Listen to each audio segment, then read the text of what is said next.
Tamastu Ma Vidvishvahai. Om Shanti Shanti Shanti.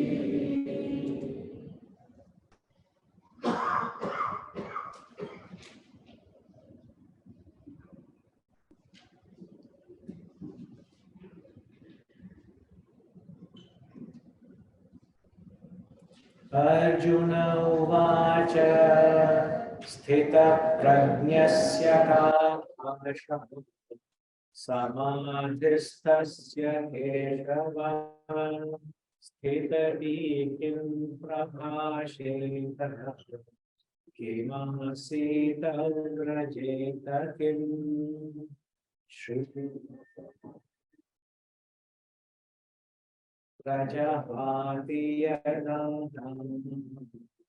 Sarvamanoratam Atman Evatmanatushtam Sthita Prajnasta Gopchate Dukheshvarudvignamalanam Sukheshu Vigataspruthah Vitanramadayatrodham Sthitavir Muniruchyate Yah sarvatra nabhisneha Tat prapya shubhashubham Nabhinandati nadveshti Tasya prajna pratisthita Yaha samharate chayam Purmo daniva sarvashaha Indriyani priyarthebhyah Tasya prajna pratisthita Vishaya vinivartante Niramharasya dehina Rasavajam rasopyasya Param drishva nivartade Yata prohyapi kaunteya Purushasya vipaschitaha Indriyani pramatini Varantim prasaham manaha.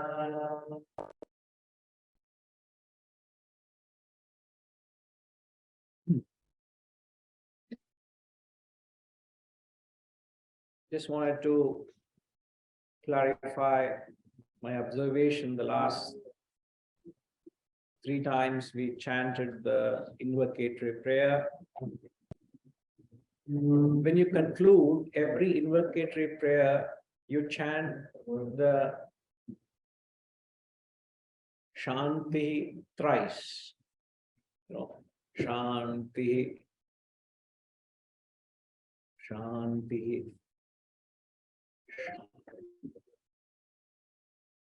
So the chant of the Shanti must actually mellow down. The first chant is Shanti Adhyatmikam. Second Shanti is mediocre, Adibhautikam. Adibhautikam, Adhyatmikam. So what it means is you are silencing the external disturbances, the cosmic disturbances. Please cooperate with us, because the setup of these Vedic classrooms those days was in nature. They were sitting under a tree in the wild, and they didn't want any heavenly disturbances coming and disturbing this transaction. What transaction? Transaction of the highest knowledge ever known to mankind. There can't be anything greater than this in life. There can't be any greater pursuit than the pursuit of your own self. And in that pursuit, nothing should come and disturb. So you're almost telling the heavenly clouds and thunder and rain said, don't disturb us, at least for this little while. And then the earthly disturbances, they could be wild creatures, they could be snakes, they could be scorpions, they could be bugs disturbing, crawling all over, don't disturb us. And the last chant is chanted silently that let there be no disturbance from within me. Let my mind cooperate with this transaction between the guru and the disciple. So the chant must naturally mellow down, okay? And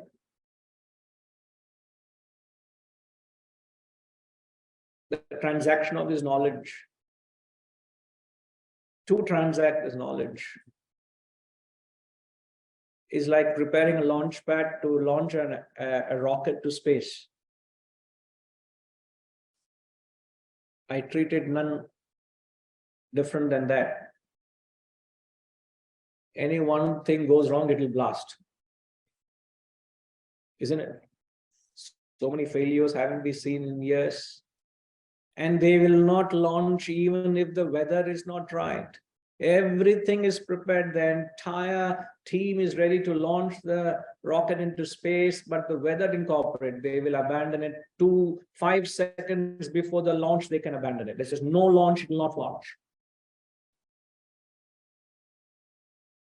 I was here 7:40 till 8:15.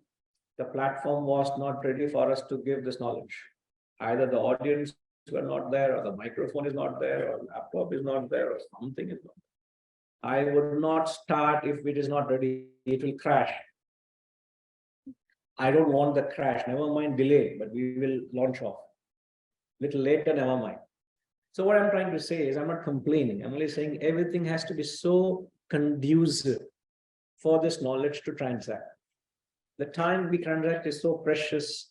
We can't allow disturbances to come and disturb this transaction, this is divine transaction. All right. Now, the day before yesterday evening, when we did so I would request you all to also cooperate. Please keep your phones in silent or switch off mode so that it doesn't disturb during the session. We started 8:15. I'll appreciate if I can be allowed till 9:15. Anjuma, please. Thank you. So the second session, when we did the 57th verse, we said, one who is sarvatra. We're trying to understand who is a man of perfection, who is a sthita prajna, a man who is everywhere, who is moving about, doing his duty. But the only difference is he is not attached. There is no mental bondage. One of the most misunderstood aspects of this philosophy, why many people don't appreciate or don't want to embark on this spiritual journey, is because, Vedanta advocates that you must live a life of detachment. Now, am I to detach myself from all the things that I love, my family, my belongings, my near and dear, all that I like to do? Am I to give up all that to become spiritual? So a profound misunderstanding prevails in the concept of this detachment. So one thing, let me get it straight out. Attachment and detachment is not measured by your physical position. It's not measured by your physical status. It doesn't matter where you are physically. It is not a physical quality. It means I could be in an ashram, or I could be in the marketplace. I could be in solitude, or I could be in company. It doesn't matter. What matters is, have I got my mind off the happenings? Have I Am I remaining unaffected by whatever that happens in my life? To the extent I remain unaffected by the happenings, to that extent I can claim myself to be detached to the happenings.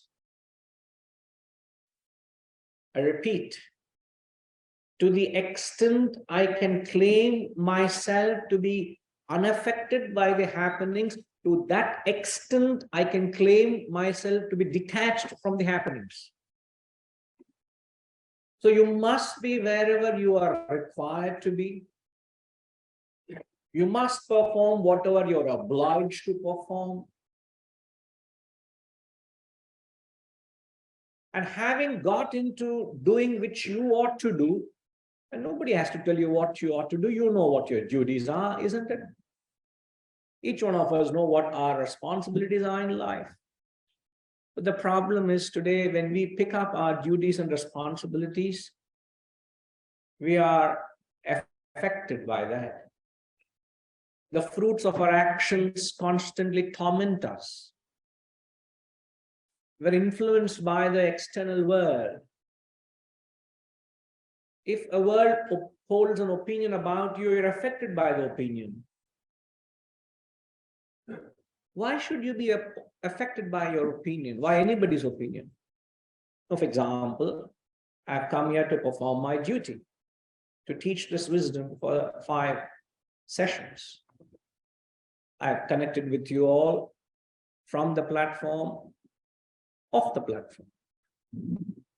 Now, if each one were asked you, I don't know whether you will be asked or you're being asked, but if each one of you were to be given an opinion of who Vinayji is, or what is Guruji's ability to communicate this wisdom, each one of you would have your opinion. Am I right? I'm not saying it is necessarily right or wrong, but you have an opinion. But let's say if that feedback comes to me, what these 70 odd people have thought about me and my knowledge and my ability to communicate this knowledge. There could be people who are favorable to me. There could be people who would be very critical to me. There would be people very neutral. But what should be my perspective to that? Am I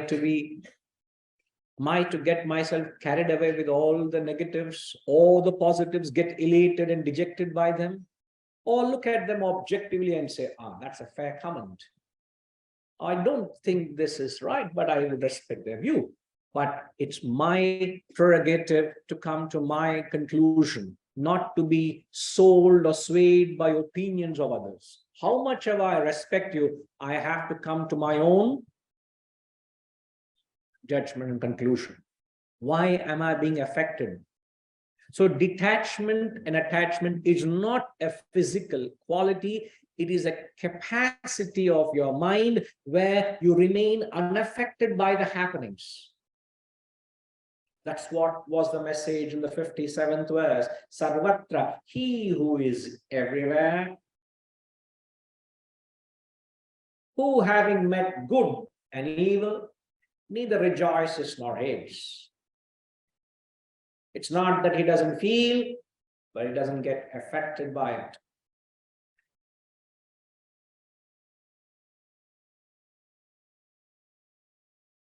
So please don't misunderstand this text.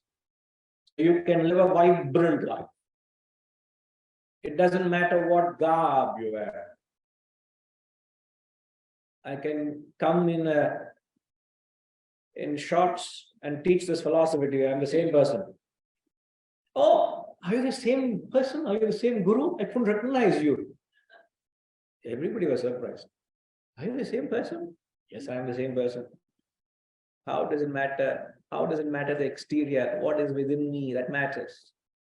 What is inside happening that matters? You play various roles. And off the stage, I'm not a guru to you, I'm a friend to you. How can I assume, how can I carry the role beyond the stage and play as a guru and start lecturing to you off the stage? I cannot, I should not. I'm a friend. That's all. All the world is a stage. all men and women are mere players. You've got to play your role as well as you can and just get out. Famous words of Shakespeare in the play As You Like It, isn't it?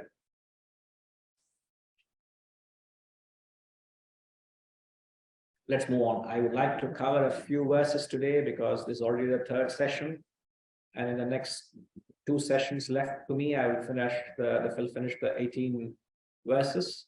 But however, if there's anything that you wish to clarify from what I have said, or even beyond what we have not dialogued, I'll be very happy to clarify. If required, we can request for a time, perhaps at the end of the day, where we all can sit informally and have a dialogue, not interfering into the schedule, which is what you're intended for. So I'm available, so we can always use this opportunity. All right, so let's chant verse 58, please.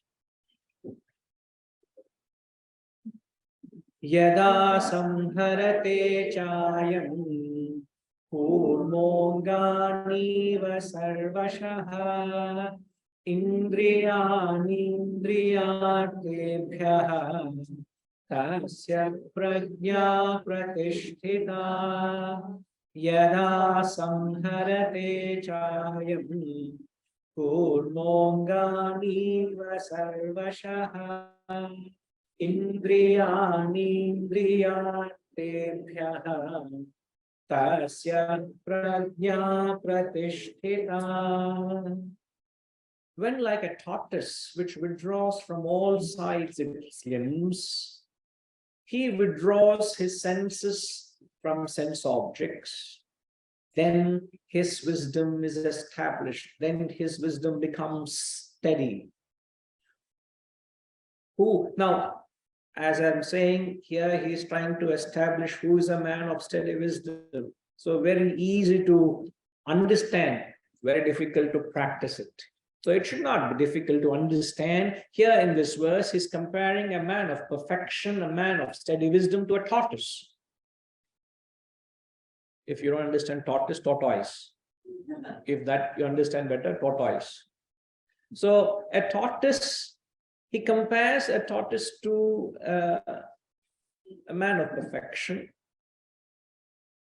In fact, in the next few verses, he's going to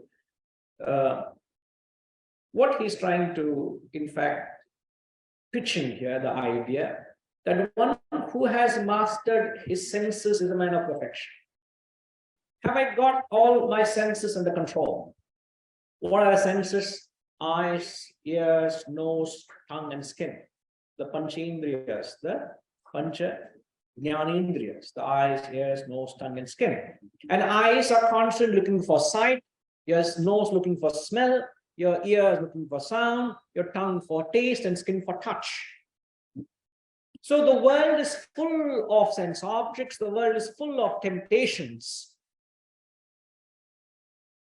It's very easy to lose control, isn't it? Yes or no? Yes. Very difficult. Very difficult to control yourself, especially when the world is giving all that which you like. You don't like, you will drop it, you'll get rid of it. I don't want it, it's okay. I don't like it. Something which you like and say control it, very difficult. So here he's trying to answer the second question. If you go back to this sheet which I've given you, I hope you have carried your folder with you all. It answers the second question: how does a man of perfection conduct himself in the spirit, in the world? How does a spiritual man conduct himself in the world of materiality and sensuality, where the world is full of temptations and distractions? How does he conduct himself? He conducts himself like a tortoise. Oh, that's an interesting parable. A tortoise. What does a tortoise do? You bring a tortoise and leave it on a busy street. What would a tortoise do?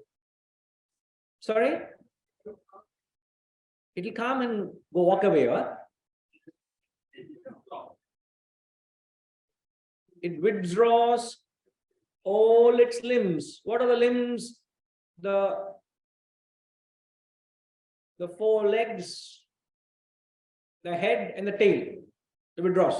The six apertures, the six protrusions, as it were, it withdraws under the hard shell.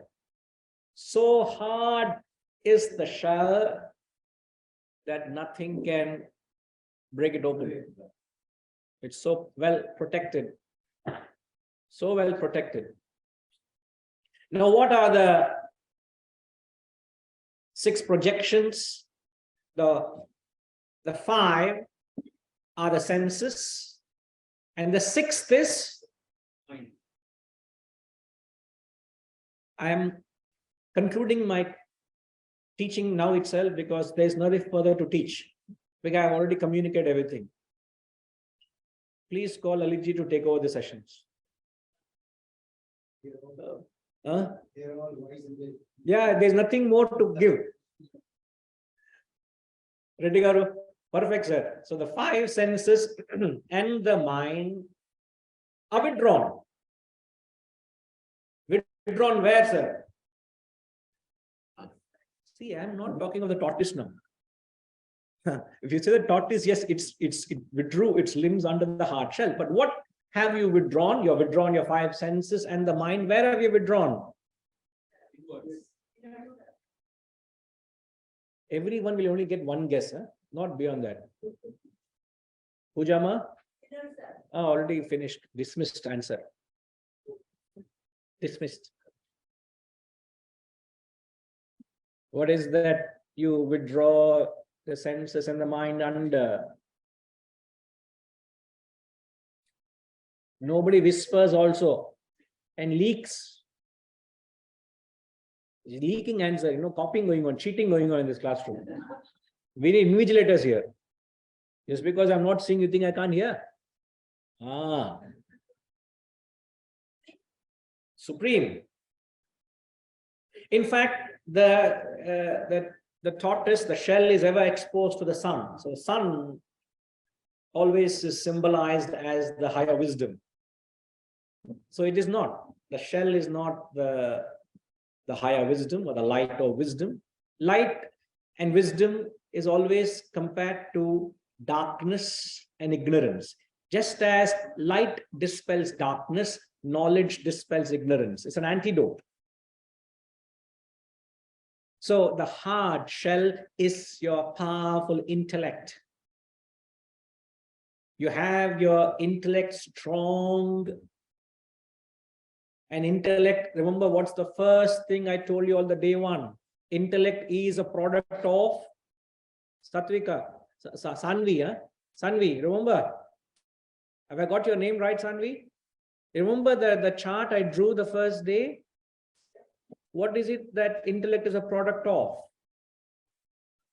Above it, yeah?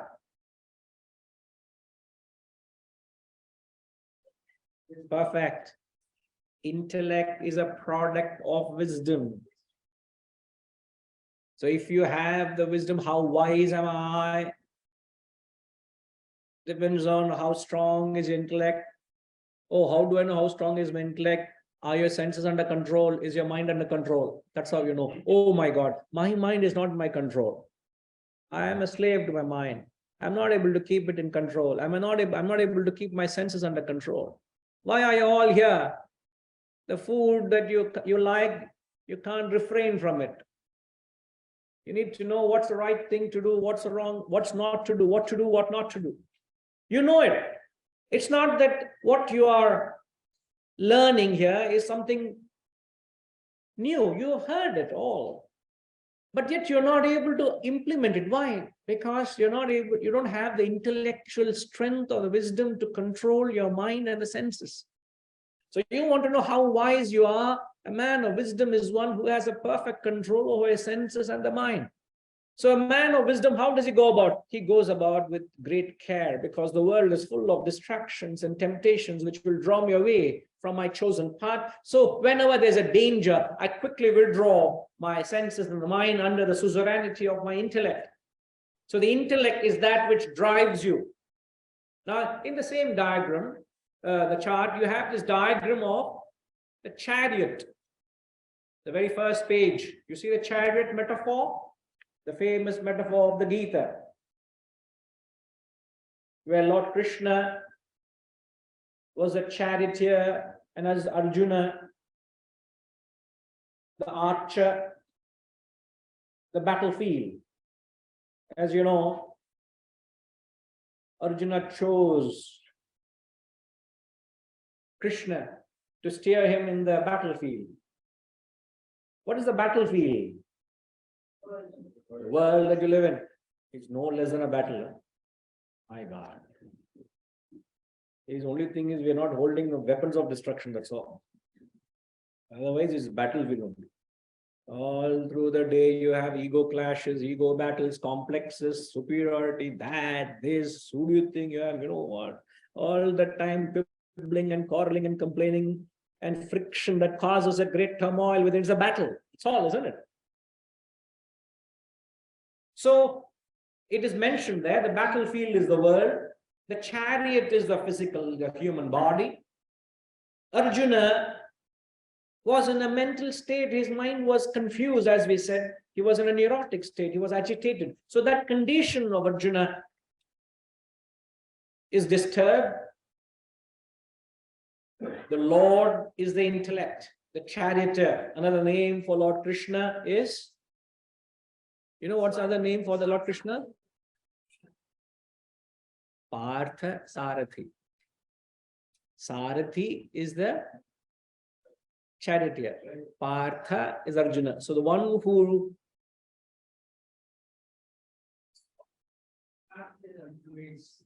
Arjuna is the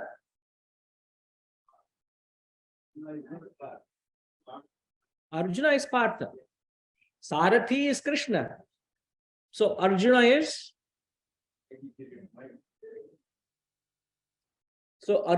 is your mind. The intellect is the Lord. The world is the battle. So the question is, and the horses are your five senses. So the question is, how you lead yourself into the world. Are you smart enough like the Lord to steer the chariot into the world with full of challenges and temptations? So the mere portrait of the chariot has a deeper significance. And the five horses, the five senses are all connected, held through the reins. The Lord, the charioteer, holds the reins in his hands where he controls the horses, isn't it? It's just so deep. It's all there. I spelled it out so that you don't miss it. So what the text is saying is one who has a perfect suzerainty where nothing in the world affects him. He is free everywhere, but he has perfect control over his senses. Now he builds it up, don't worry. As you keep going, you get clearer and clearer picture. And I keep unfolding the different layers. It's fascinating. It's a fascinating journey. As I was talking to Dinesh, am I right? This morning, I was just telling him, I've been plowing my head into this wisdom for over 30 years. And there's never a day I'm left amazed at what's to draw out of this wisdom.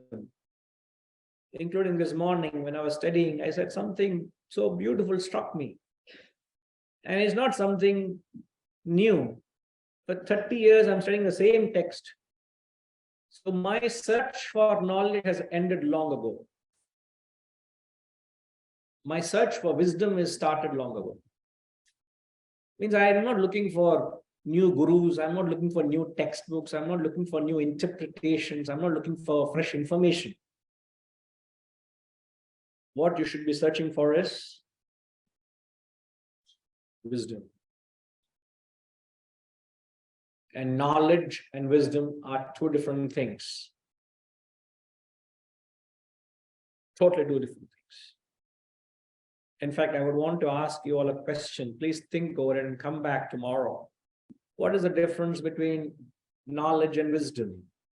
Write down, please. What is the difference between knowledge and wisdom? If you don't choose to write down, I'll ask you only the answer. So that's the reason I said I need to be elevated to see what all you're doing. Vinayji, you're not writing. Oh, you say I have taken a mental note, sir. Siddha Prajna. Okay, that's true. Siddha Prajna.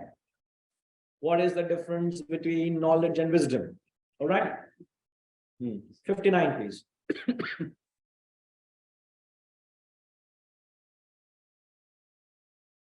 Vishaya vinivartante niraharasya dehinaha rasavarjam rasopyasya param društva nivartate.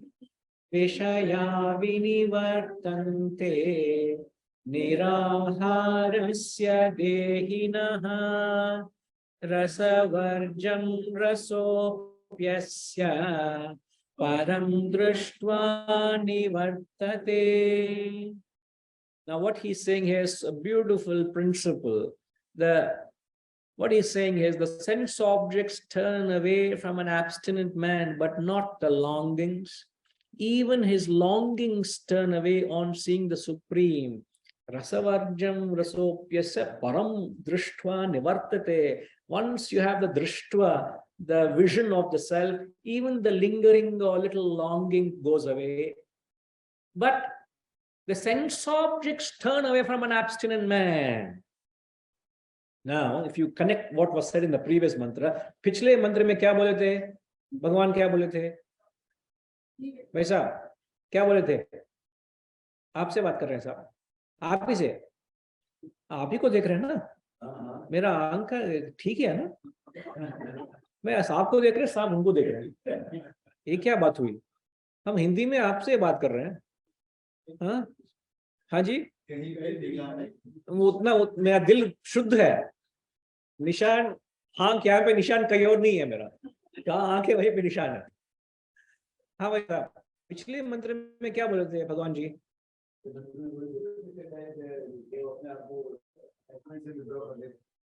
Attachment का नहीं, 58 में क्या बोल रहे थे? Tortoise की तरह बोल रहे थे. हाँ, क्यों अंदर आता है? Why does a tortoise come into the shell? Because there is a danger, right? And the danger is, what is the danger, man? Yourself. Yes, yourself. What's the danger? Yourself, yes. The outside world full of temptations, sense objects, the various sense objects. So if you leave a tortoise in the marketplace, what will happen to the tortoise? It will remain in the shell. How long? Whenever it comes out and sees, oh, so much traffic, quickly go back in. After half an hour, it'll come out again. Then what will happen? Oh, so much hush-bush, maybe I'll go back in. It'll wait for an hour or two, it'll come back again. What happens? Again, so much fine, it'll wait. So a tortoise will permanently remain in the shell if it is in the marketplace, isn't it? Because it will suspect constant danger. There's imminent danger, so it is permanent in the shell. Therefore, if he compares a man of perfection to a tortoise, you mean to say, Sthita Prajna also will lock himself in a room and say, oh my God, wherever I go, there's temptation. I will lock myself permanently in a room. It's a very morose state of perfection, isn't it? You can't be locking yourself up in a room, because the moment you step out, the world is full of sense objects. Everywhere the sense object. The world is full of sense objects and senses.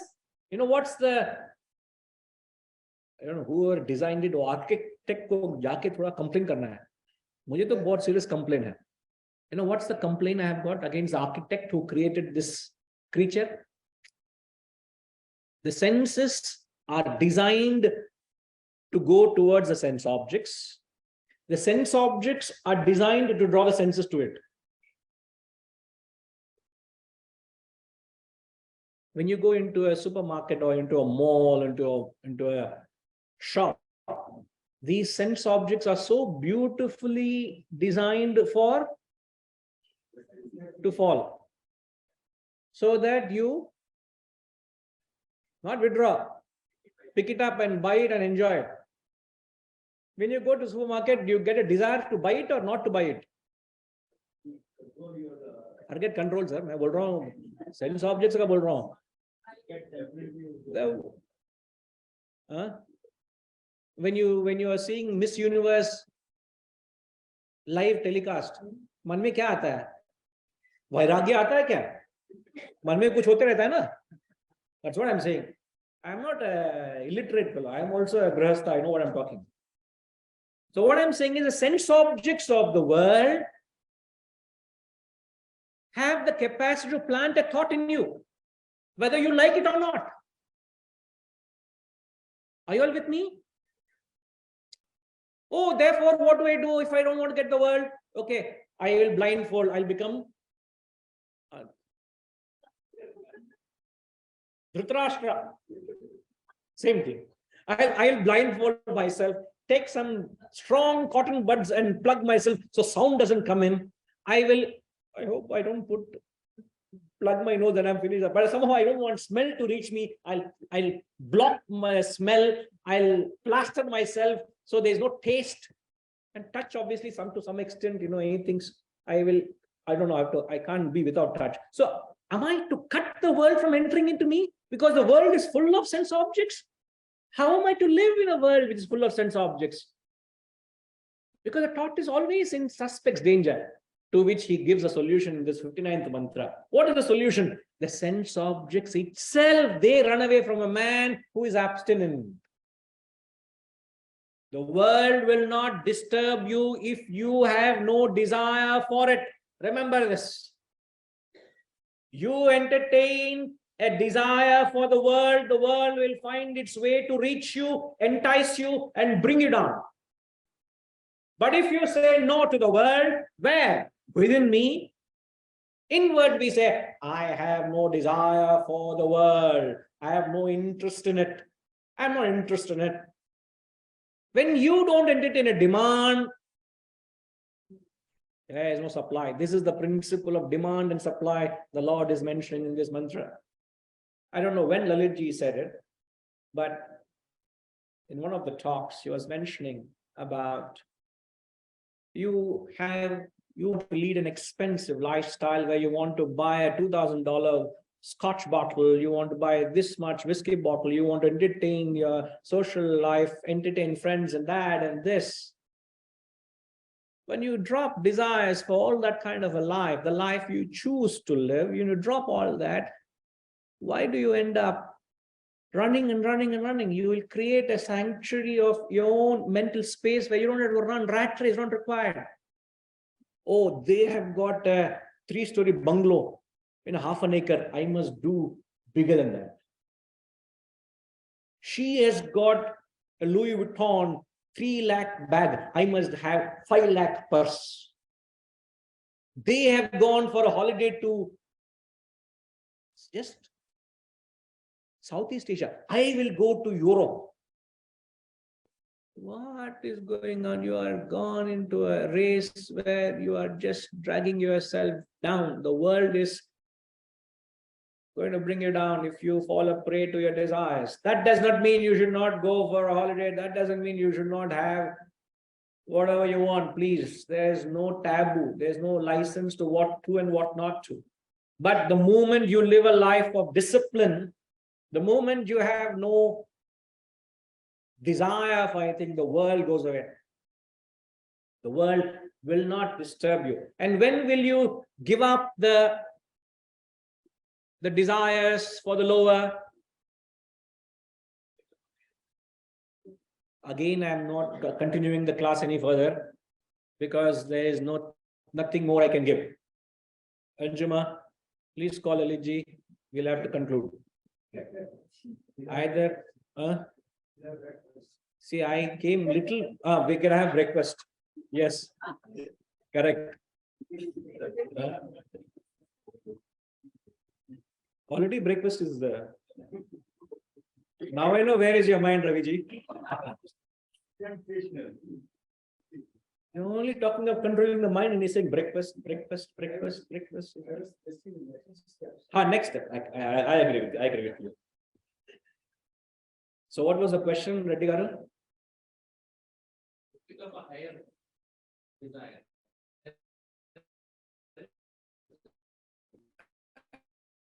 As we mentioned, you can never give up something higher. Renunciation is, renunciation not giving up the lower, renunciation is picking up something higher. So when you start appreciating and live a life of higher values, the lower values drop away. You're not enticed, you're not affected by them, you're not interested in them. Can I ask? Please, sir. So you mentioned that people who take medication, they bring more expensive whiskey and stuff like that. That's the world around us. Right? The people sitting in this room who are seeing this knowledge, right? It's a very small percentage, very, very small. The age of time. So if you don't renounce yourself and you are a seeker, you want to actually look for higher wisdom as your own human goal of life. Because we are losing it every day. It's a irreversible wrong. So how do you actually live amongst these people without worrying about their might be that he's gone to Europe for a holiday, can I afford, my children also want to go to Europe for a holiday. He's entertaining the tower with $2,000 I don't call it because I don't have those costs. How do you live amongst such people? You will be a money now. How do you, I mean, is there an answer? So that the question, what majority. So you are not a Roman in Rome. So I don't know. This is a constant dilemma that people have, or the seekers have. Right. I don't know if you can throw some light on. Certainly. That's why I wish we can create another space where we can have an open discussion, because this will consume. I need to justify what you've asked. It will be time consuming. I have a text to cover. So we can do we can do that. Maybe you could explore perhaps sometime end of the day, after supper. We can sit after the activity. But I'll still justify it since you asked it. The question you're asking is, in a world where there's full of materiality and sensuality, and I'm maybe the minority, how do I continue to live a life which I believe in, not be influenced by the majority around me? See, in order to live a life of higher values, one needs extraordinary conviction. And having had the conviction, one must always be true to it. How are you true to it? Is when your conscience supports what your convictions are. Now, when I say that I'm a life of grihastha, I'm a married man, I have a family to live with, and I take care of my family, and all my life I've lived like that, and I'm a normal householder. And yet, I can with great certainty say that I have not got distracted on this path. And I have been in the marketplace. I'm not talking from a place where I've isolated myself in an ashram. I don't know the life you would lead. No, I can exactly know what you're talking, because I'm just like another person like you out in the world out there. But am I doing something which I am convinced with? Just because somebody leads an indulgent life, just because somebody goes for a holiday to Europe, doesn't mean I must do that. As a parent, I keep telling in the workshops I do for parenting. As a parent, I understand that. And I keep telling, as a parent, it is important for my child to consider me as a role model. Have I lived up to the values which I want my children to emulate? Where will my children learn the values from? The first thing they look up to their parents. And when the parents are not right examples, they pick up outside role models.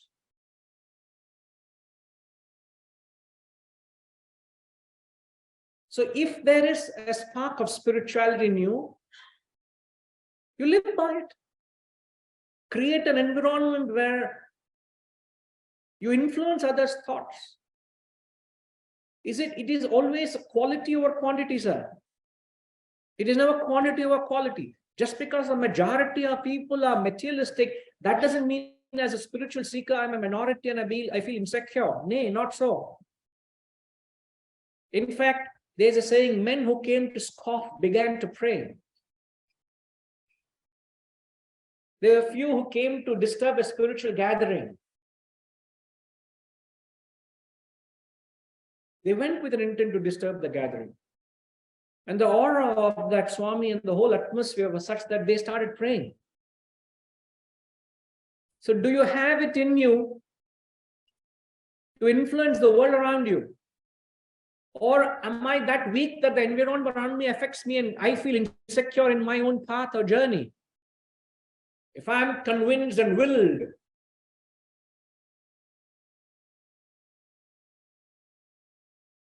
the whole world will follow me.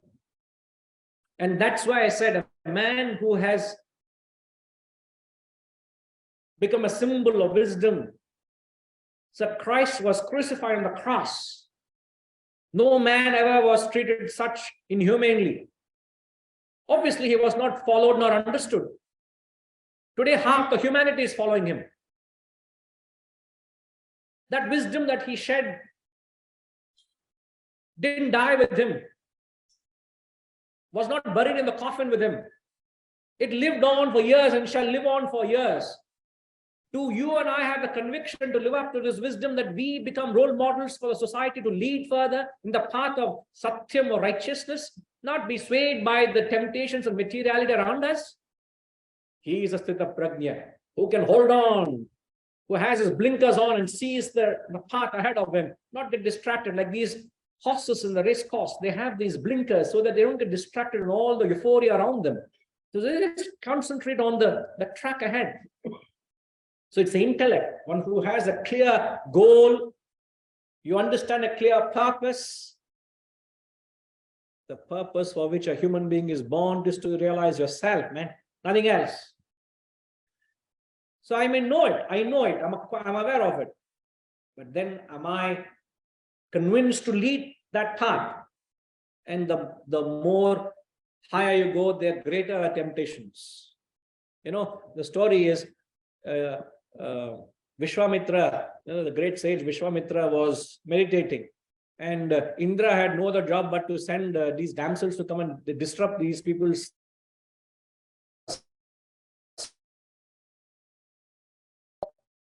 Indra, he sent the Menaka illa, Urvasi illa, Rambhav illa, Miss World 2022 he sent. How can you visualize Ramba, Urvasi, all these people as if you have seen them? As you are very certain, Reddy Garu, now I caught you. He was saying, no, it was not Menaka, I think it's Ramba. Huh?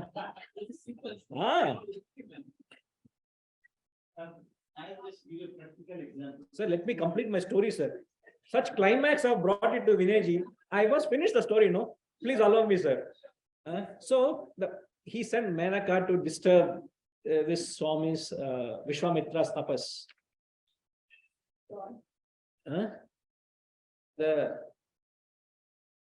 The way the Lord, the great Vishwamitra was portrayed is wrong, but it is not intended for that purpose. In fact, for your information, Vishwamitra is one of the great Saptarishis, means of one of the greatest ever sages and saints. And to say Vishwamitra fell for a carnal pleasure is demeaning the value of the status you're given, the great Rishi Vishwamitra. But what Vishwamitra sacrificed is exactly what the next verse is going to say. What Vishwamitra did, the story goes, he actually fell for the damsel. Now, what he sacrificed his spiritual reputation to educate mankind that even at that level you can fall. Remember, beware of your senses. But sadly, people misinterpret the great Vishwamitra's teaching. The greatest thing a man can sacrifice is his spiritual reputation. He sacrificed that to educate humanity. Yet we have misunderstood it. So don't ever poo-poo your senses. Oh, you know how many pegs I can stand? I think straight even after 10 pegs. You think you're proud? Is it a thing to talk and advertise? You drink like a fish, you eat like a pig. You fellow have no self-control, you talk. So man, as you grow higher, and there was another Swami in the Shastra, they say, again, maybe Rambha came there, saying the Menaka came, the Rambha must have come there, because they take turns to go here and there. So this lady was dancing all over, and she was dancing too close to the Swami, disturbing him, and he opened his eyes. So he was closed his eyes, he was deeply meditating, and when he saw this young lady dancing, these men would not have had a shower for a long time. There was all dirt all over. So he put his hand on his thigh and took a little bit of dirt, all dirt all over there. He took a little dirt and threw. Apparently, there was a far more beautiful, charming young lady he created out of his dirt. And the moment that lady saw that, she instantly sought apology, prostration, and disappeared. So what is the analogy there? That damsel was just dirt. So you will reach such a level where the sense objects don't tempt you, sir. If they are tempting you, you have a desire in you. Watch out. It will not tempt a person who has no desire. But he says the longing may linger. Even the longing will go. Param drishtva nivartate. First, what will go? The sense objects will turn away. Then when sense objects will not come. Sir, I have never in my life been gifted with a scotch bottle or a whiskey bottle. Never ever have I been gifted. Why? Why was I never gifted? Neither will you all, having known me who I am, if you won't ever gift me, and you're having come Vinayji from US, and you're having a few bottles, let's say, with you. The example, you may be a teetotaler, but forgive me for saying so. Would you ever gift my younger name? I should give something to him. No, he is Vinay, I am Vinay. I have developed a bonding for Vinay. So let me give something to Vinay. Oh, I don't have anything to give, but I have left with one whiskey bottle. So I will nicely wrap it up and give one whiskey bottle to Vinayji. Please don't. If that thought enters into you, don't do that. But would ever anybody do that? Why not?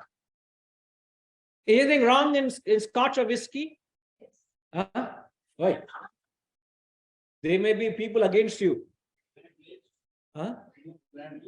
Sorry, sir? Brand, correct. No, there is nothing as right and wrong in life. There's nothing, you can't brand anything as right and wrong. Correct.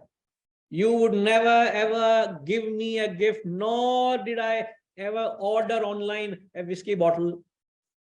Nothing ever, because it never comes to me, because I have no desire in my bosom. Tomorrow, let's say I start entertaining a desire for it, automatically the object will come.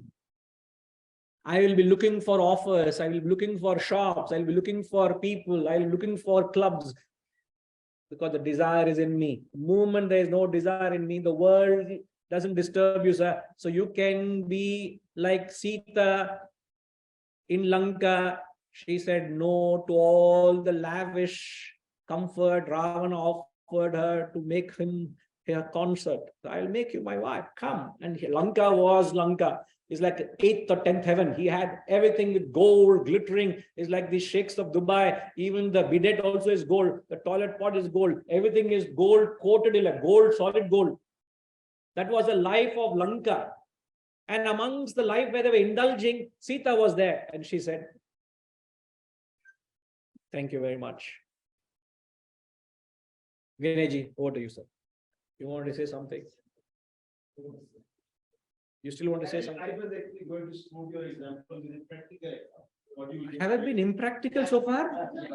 No, I get I don't stand this. I am leaving right now because I get very offended when people say, Guruji, I want to give a practical example. Have I been an impractical man all this while? Please, I can't stand this. I want to lodge a complaint. No, I can't. Either you take back your words or I'm leaving, whatever it is. I don't know. No, you. Yes, sir, please go ahead. For the example I was going to give, we all are working in corporation and there are many of us. Many times what happens, let's say one is CFO of the company. At the end of this one, CPO. There are no mics. There are no mics. Never mind. Mics have not been there. Yeah. Yeah. They will split the CFO of the company. When the company, CEO comes to you. If we want to bring better results this quarter, let's bring the sales of the next quarter this one. And when we announce better results, we are going to get our share price go up. As a CFO, there will be a very rare person who will say no. But those who say no, they are men of conviction. They will be in the later part of their career distracted by them. But if you go with the flow, and agree with that person, not only you feel guilty, but your career will be better down the road.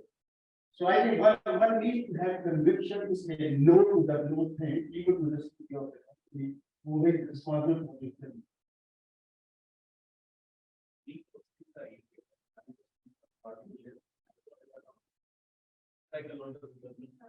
I already answered, I suppose. I'll give you insight into it. Because once you have no desire for it, it doesn't bother you.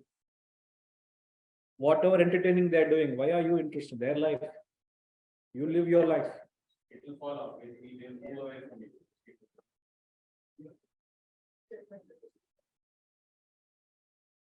We'll take one more verse, a couple of minutes, and we'll come back. Is Laliji here? Oh, waiting outside. Okay, right. So we'll conclude in a couple of minutes. Yatato hyapi kaunteya purushasya vipaschitaha indriyani pramathini haranti prasabham manaha. O Kaunteya, Arjuna, the turbulent senses do violently carry away the mind of a wise man, though he is striving to control them. The turbulent senses are so strong. He's not talking of an ordinary person. The senses are so strong that they violently carry away the mind of whom? Even a wise man. So don't, as I said, the senses are designed to be drawn to the sense objects. The sense objects are pulling you towards them. You've got to be very, very careful. And please, I'm drawing you again to this information I've given you. On third page, there's a reference to the great text Viveka Chudamani by the great Adi Shankaracharya.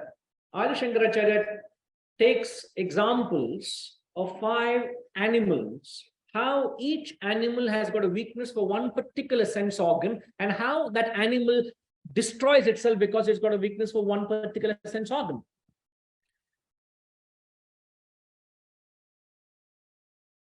As weakness for skin, elephants have got weakness for skin, and they are usually, it's not easy to catch them because of sheer size and strength. So they are caught in their period of must.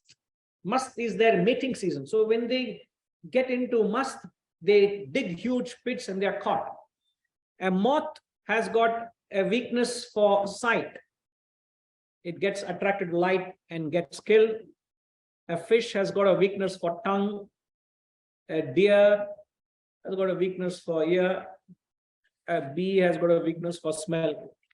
And you and I has got a weakness for. So better luck. That's what he's saying. You have got a weakness for all sense organs. What chance you have. Right. So we'll conclude with our prayer and we'll continue tomorrow. Okay.